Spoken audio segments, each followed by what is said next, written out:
The most common cause of idiopathic interstitial lung disease is so-called idiopathic pulmonary fibrosis, or IPF, and this is the condition that we have the most evidence for treatment for.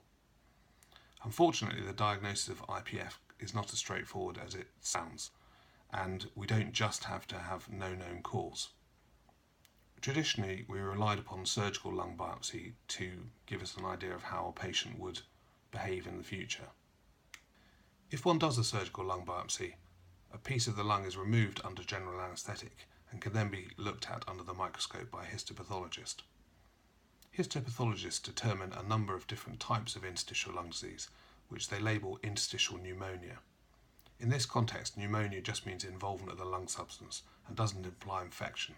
This is one cause of confusion. The most common or usual pattern of interstitial lung disease that histopathologists see was labelled usual interstitial pneumonia, or UIP. It became clear that people with this pattern of interstitial pneumonia did worse than others. It's really important to point out that all of the good data we have for interstitial lung disease comes from the treatment of idiopathic pulmonary fibrosis.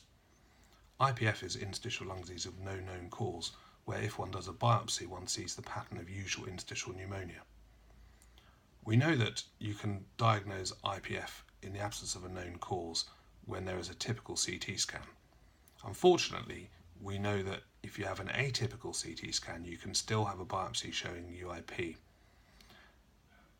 Most of the patients who are unable to get treatment for IPF have an atypical scan. We don't really know what to do with these patients.